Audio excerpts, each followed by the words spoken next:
ஆண்டவராகிய இயேசு கிறிஸ்துவின் நாமத்தினாலே உங்கள் யாவருக்கும் உள்ளம் கனிந்த ஆசீர்வாதங்களோடு கூடிய புத்தாண்டின் நல்வாழ்த்துக்களை நான் சமர்ப்பிக்கிறேன்.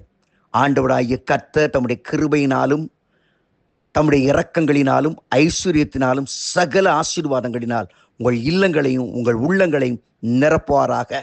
கர்த்தர் இந்த புதிய ஆண்டிலே புதிய புதிய காரியங்களை உங்கள் வாழ்க்கையிலே செய்வாராக. நல்ல ஜீவன் சுகம் பலன் தந்து தீர்க்க ஆயுசு தந்து கண்மணி போல் உங்களை பாதுகாப்பாராக. இன்றைக்கு நான் உங்களோடு இந்த புதிய ஆண்டின் வாக்குத்தத்த வார்த்தையாக சொல்ல விரும்புகிற கர்த்தருடைய வார்த்தை வெளிப்படுத்துகிற விசேஷம் 3ஆம் அதிகாரம் 8ஆம் வசனம். திறந்த வாசலை உனக்கு முன்பதாக வைக்கிறேன், ஒருவனும் அதை பூட்ட மாட்டான். திறந்த வாசலை உனக்கு முன்பதாக வைக்கிறேன், ஒருவனும் அதை பூட்ட மாட்டான். பிரைஸ் தி லார்ட், ஹல்லேலூயா. என் அன்புக்குரியவர்களே, நம்முடைய ஆண்டவர் யார்? திறந்த வாசலை வைப்பதற்கு முன்பதாக சொல்லுகிறார், பூட்டக்கூடாதை பூட்டுகிறவரும் திறக்கக்கூடாதை திறக்கிறவருமாகிய கர்த்தர் சொல்கிற வார்த்தைகள். Price the Lord. தம்மை அறிமுகப்படுத்தும் போது சொல்கிறார், நான் யார் தெரியுமா?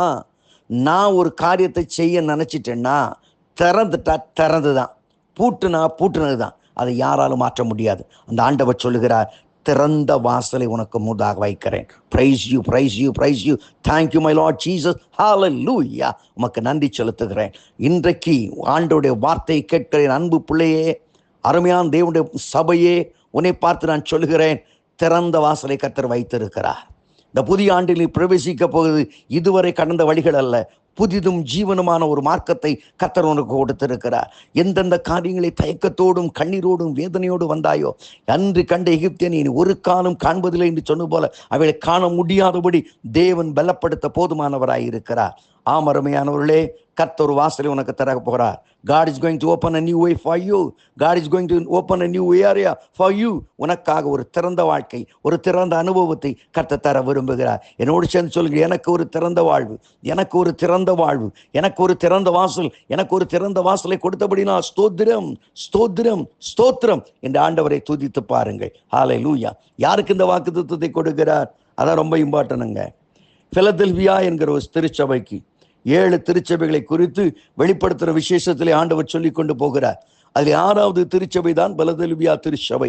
பிலதெல்பியா என்பதற்கு சகோதர சிநேகிதம், பிரதர்ஹுட் லவ் என்று பொருள்படும். அன்புக்குரியவர்களே, தேவனாகிய கர்த்தர் எங்கே இருக்க முடியும்? அன்பில்லாதவன் தேவனை அறியான். தேவன் அன்பாகவே இருக்கிறார். தேவன் தம்முடைய ஒரே பேரான குமாரன் இந்த உலகத்திற்கு கொடுத்து இவ்வளவாய் அன்பு கூர்ந்தார். அதுதான் நம்முடைய ஆண்டவர். Is a divine love.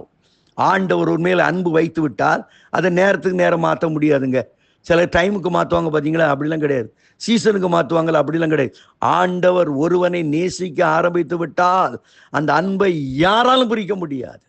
Price the Lord. நெருப்பை காட்டிலும் அந்த சிநேகம் வல்லமை உள்ளது, அற்புதமானது. Hallelujah. That is agape, divine love. நம்மை தூக்கி எறிந்தாலும் அவமானப்படுத்தினாலும் துரத்தினாலும் அந்த அன்பு மாறாது. ஹல்லேலூயா. அதான் கர்த்தருடைய அன்பு. அந்த அன்பை ஆண்டவர் இந்த காலையில் சொல்கிறார், அந்த அன்பின் வாழ்க்கைக்குள்ளே வர வேண்டும். அந்த அன்பின் பிரசனத்துக்குள்ளே நீ கடந்து வர வேண்டும். யோவான் 13:34 ஆண்டவராகிய கர்த்தர் சொன்னார், நீங்கள் ஒருவர் ஒரு அன்பாய் இருந்தால் என்னை சீஷர்கள் என்று எல்லோரும் அறிந்து கொள்வார்கள். நீங்க ஊர்ல போய் சொல்ல வேண்டாம், நான் ஏசப்பா பிள்ளைன்னு சொல்ல வேண்டாம். நீ ஒருவர் ஒரு அன்பாய் இருக்கிறாயா? மற்றவங்களோட சண்டை போட்டுக்கிட்டு, மற்றவங்கள பகைச்சிக்கிட்டு, மற்றவங்களுக்கு விரோதமாக பேசிக்கிட்டு, முறுமுறுத்துக்கிட்டு எனக்கு ஒரு திறந்த வாசல் சொல்லாத அம்மா, ஐயா சொல்லாத. அது நடக்கவே நடக்காது. இன்றைக்கு அந்த அன்புக்கு அடிபணி. ஆண்டவரே, உன்னுடைய அன்புக்கு நான் அடிபணிகிறேன் என்று ஆண்டவருக்கு அடிபணிந்து வாழுகின்ற ஒரு வாழ்க்கைக்கு உன்னை அர்ப்பணிப்பாயா? அப்படி அர்ப்பணிக்கும் போது ஆண்டவர் சொல்ல, திறந்த வாசலை உனக்கு என்பதாக வைக்கிறேன். ஹல்லேலூயா. ஆண்டவருடைய ஆவினால் நடத்தப்படுகிறவர்கள் தேவ அன்பினால் நடத்தப்படுகிறவர்கள். ரோமர் 5:5 சொல்கிறது, நாம் வெட்கப்படாதபடி தேவ அன்பை புரிந்து கொள்ளும்படியாக நாம் பரிசுத்தாவின் மூலமாக தேவ அன்பு நமக்குள்ளே ஊற்றப்பட்டிருக்கிறது என்று எழுதப்பட்டிருக்கிறது. தேவ அன்பு உனக்குள்ளே ஊற்றப்பட்டிருக்கிறது. அந்த அன்பிலே நிலைத்திரு. இரண்டாவதாக, அந்த அதிகாரத்திலே வாசிக்கும் பொழுது வேதவசனம் சொல்கிறது, உனக்கு கொஞ்ச பலன் இருந்தும் தீமைகளை எதிர்த்து, பாவங்களை எதிர்த்து, அக்கிரமங்களை எதிர்த்து, துன்மார்க்கங்களை எதிர்த்து நீ போராடுகிறாய் அல்லவா? அநேக நேரங்களில் சொல்றோம், சில காரியத்தை நம்மளால மேற்கொள்ள முடியல. தொடர்ந்து நம்ம சில திருச்சபைகளை சொல்லுவது போல செய்ய தகுந்தவளை செய்யாமல் செய்ய தகாதவளையே செய்கிறோம் என்று போல நாம் திரும்ப திரும்ப திரும்ப திரும்ப அதே இடத்துல ஊறிக்கொண்டு இருக்கிறோங்க. எவ்வளோ பயங்கரம் பாருங்க. வாழ்க்கையில் ஒரு சேஞ்சே இல்லையே. ஆண்டவர் சொல்ல, உனக்கு கொஞ்சம் பலன் இருந்தும் நீ போராடுகிறாய். வேண்டாம், கர்த்தர் தான் எனக்கு வேணும்னு சொல்ற. அதான் இல்லையா? சமூகத்தில் ஒரு வெள்ள அபாய செய்தி பார்க்கும்போது ஒரு தம்பி பயங்கரமான வெள்ளத்தின் மத்தியிலும் கூட ஒரு கம்பு, மரத்து கொம்பு அப்படியே 2 கையினால் அணைச்சு பிடிச்சிக்கிட்டு இருக்கான். Praise the Lord, praise the Lord. இது போதும் என்னை காப்பாத்துன்னு சொல்லி நம்பி இருக்கிறான். ஐயா, இதாங்க போராடுகிறாய். உன் கணவனுக்கு கொண்டு வருகிற துன்மார்க்கமான போராட்டங்கள் எதிராய் நீ போராடுகிறாய். உன் மனைவி கொண்டு வருகிற துன்மார்க்கமான எதுக்கு போராடுகிறாய். பலவிதமான பிரச்சனைகளுக்கு எதிராக நீ போராடுகிறாய். உனக்கு கொஞ்சம் பலன் இருந்தும் போகிற திருச்சபையிலே, பழகிற சுற்றுப்பற்றங்களிலே, குடும்ப வாழ்க்கையிலே, இந்த கடைசி காலத்திலே தவறான உறவுமுறைகளை நீ போராடுகிறாய். உனக்கு கொஞ்சம் பலன் இருந்து நீ போராடுகிறபடி நான் திறந்த வாசலை வைக்கிறேன் என்று கர்த்தர் சொல்லுகிறார்.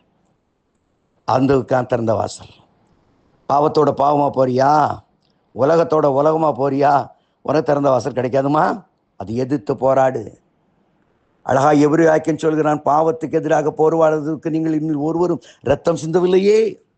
அப்படி போராடுகிற மக்களுக்கு ஆண்டவர் சொல்றார் திறந்த வாசல். மூன்றாவது, யாருக்கு திறந்த வாசல்? இந்த வெளிப்படுத்தின விசேஷம், இந்த சொல்லப்பட்டிருக்கிற அந்த காரியமானது, நீங்கள் மத்தேயு சுவிசேஷம் 13ஆம் அதிகாரத்தில் ஆண்டவராகிய கர்த்தர் 7 உவமைகளை சொல்லுகிறார். 7 உவமைகள் சுவிசேஷத்தை குறித்து விதைக்கிறவதில் 7 உவமைகளை சொல்லிக் கொண்டு போகிறார். அது 6வது ஒரு உவமையை சொல்கிறாரு. ஒரு மனுஷன் விலையேறப்பட்ட முத்தை கண்டவுடனே தன் ஆஸ்தியை கூட விற்று அந்த முத்தை எடுத்துக்கிடுவானா. இல்லையா? நாங்கள் முத்து குளிக்கிற நகரம்னு சொல்லி தூத்துக்குடியில் இருக்கிறவங்க, எங்களுக்கு தெரியும் அதனுடைய அருமை. அநேக மக்கள் ஆழமான கடலில் போய் முத்தெடுக்க போய் எத்தனை பேரும் மறித்திருக்கிறாங்க. எத்தனை பேரும் போனவங்க திரும்பி வரவே அந்த பாடியை கூட எடுக்க முடியல. அப்படிலாம் நடந்திருக்குங்க. ஏனென்றால் அது கிடைத்து விட்டால் அவருடைய வாழ்க்கையில் ஒரு மர்மலட்சி. சில முத்துக்கள்லாம் பார்த்தீங்கன்னா பயங்கர காஸ்ட்லியான முத்துக்கள். இதே போல இயேசு கிறிஸ்துவின் ராஜ்யமானது விலையேறப்பெற்ற ஒரு ஒப்பற்ற ஒரு பொக்கிஷம். இந்த பொக்கிஷத்தை அடைந்தவர்கள் பாக்கியவான்கள். இன்றைக்கு இந்த கடைசி காலத்தில் அதற்காக எதையும் நான் இழக்க ஆயத்தம். அவன் சொல்றாரு இல்லையா, அந்த ஓமையில சொல்றாரு பாருங்க, மத்தேயு 13ஆம் அதிகாரத்தில் ஒருத்தர் நல்ல முத்தை பார்த்தோன்னு தன் ஆஸ்தியை கூட வித்து அதை தனக்கு வைத்துக் கொள்வானா. இதை போல அந்த விலையேறப்பட்ட இயேசுவை உன் வாழ்க்கையில தஞ்சமாக கொள்ளணும். எதுக்கு இம்பார்ட்டன்ட் கொடுக்குற? இந்த உலக வாழ்க்கைக்கு இல்லைங்க, உன் பொன் பொருளுக்காக அல்ல, இயேசுக்கு இம்பார்ட்டன்ட் கொடுக்கணும். தேவனுடைய ராஜ்யத்தின் காரியங்களுக்கு இம்பார்ட்டன்ட் கொடுக்கணும். எச்சுக்கையில் காக்கா ஓட்டினா ஆசீர்வாதம் வர முடியாது. எதுக்கு இம்பார்ட்டன்ட் கொடுக்குற? ஏன் ஆசீர்வாதம் இல்லை? பைபிள் சொல்லுது, ஆண்டோடைய காரியங்களில் நாம் காரியங்களை பொருத்தனை பண்ணி கொண்டோமானால் நிறைய பேர் புது வருஷம் தான் பொருத்தனை பண்ணுவாங்க. நான் இதுக்காக ஆண்டவர் செய்வேன், இவ்வளோ ஊழியத்துக்கு போவேன், இப்படி நான் சிவனாக்கும், இப்படி பண்ணுவனாக்கும். வேதவசனம் சொல்கிறது, ஆண்டவர் எதை விரும்புகிறார்? எப்போமாவது சங்கீதம் 15 வாசித்திருக்கீங்களா? ஆணையிட்டதில் தனக்கு நஷ்டம் வந்தாலும் அதை நிறைவேற்ற தவற மாட்டான் நீதிமான். இன்றைக்கு ஆண்டோடைய பிள்ளையாகி நீ புது வருஷத்தில் பிரவேசித்திருக்க, ஊழியத்துக்கு செய்ய வேண்டிய காரியங்களை செய். நீ போ, நீ பிரசங்கி, ஆண்டோட ராஜ்யத்தை விஸ்தார பணிகள் ஈடுபடு. நீ ஈடுபடும் பொழுது ஆண்டவர் சொல்கிறார் திறந்த வாசல். ஹல்லேலூயா, ஹல்லேலூயா. அந்த ஆதி திருச்சபையில் சீஷர்கள் புறப்பட்டு போய் ஆண்டோடைய சுவிசேஷத்தை அறிவித்த பொழுது அற்புதங்கள், அடையாளங்களுடைய வாழ்க்கை தொடர்ந்தது. இந்த புதிய ஆண்டிலும் தேவன் அப்படிப்பட்ட கிருபை உனக்கு தந்து ஒரு திறந்த வாசலை வைக்கிறார். இதோ திறந்த வாசலை வைக்கிறேன், ஒருவனும் அதை பூட்ட மாட்டான். அப்படிப்பட்ட சிறப்பான ஆண்டா இது இருக்க இயேசுவின் நாமத்தினாலே நான் உங்களை வாழ்த்துகிறேன். தேவ கிருபை அப்படியே செய்வதாக. ஆமேன், ஆமேன், ஆமேன்.